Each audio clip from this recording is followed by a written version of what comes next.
proklamasi kemerdekaan bangsa Indonesia dikumandangkan, ada serangan penting peristiwa yang menyangkut perjalanan bangsa ini dan merubah sejarah bangsa Indonesia.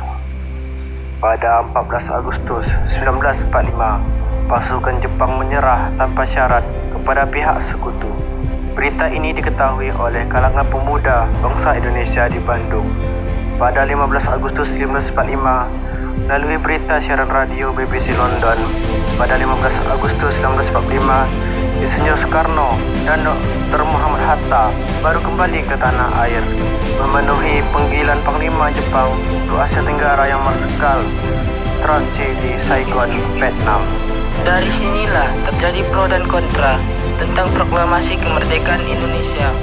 Golongan muda ingin cepat-cepat dilaksanakannya proklamasi kemerdekaan Indonesia, karena hal ini merupakan hak dan masalah rakyat Indonesia sendiri, tanpa bergantung pada negara atau bangsa yang lain. Sedangkan golongan tua menginginkan bahwa kemerdekaan Indonesia harus dilakukan secara terorganisir, misalnya dengan pernyataan dari bangsa-bangsa lain, dengan melampirkan tanda tangan dan lain sebagainya. Perbedaan pendapat ini membuat para golongan muda melakukan penculikan yang dilakukan oleh sejumlah pemuda yang dikomandani oleh Soekarni, Wikana, dan Khairul Saleh.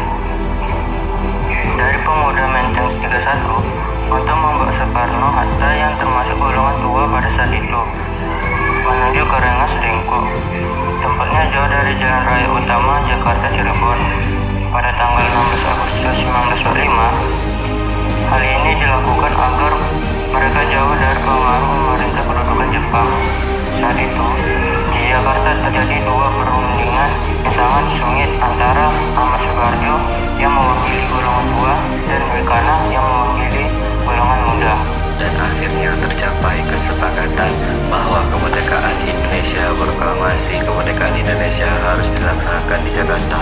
Akhirnya Soekarno dan Hatta dijemput di Rengas Dengklok untuk menuju rumah Laksamana Tadashi Moda yang berada di daerah Menteng. Naskah proklamasi akhirnya dirumuskan oleh I.L. Soekarno dan D.S. Muhammad Hatta dan Ahmad Subarjo.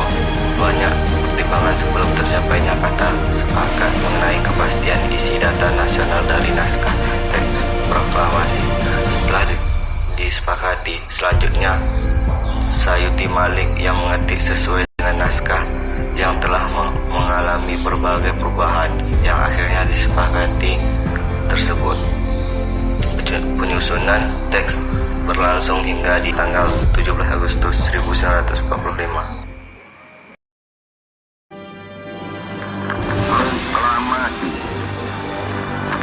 Kami, bangsa Indonesia, dengan ini menyatakan kemerdekaan Indonesia. Hal-hal yang mengenai pemindahan kekuasaan dan lain-lain diselenggarakan dengan cara saksama dan dalam tempo yang sesingkat-singkatnya. Jakarta, 17 Agustus 1945, atas nama bangsa Indonesia, Soekarno, Hatta.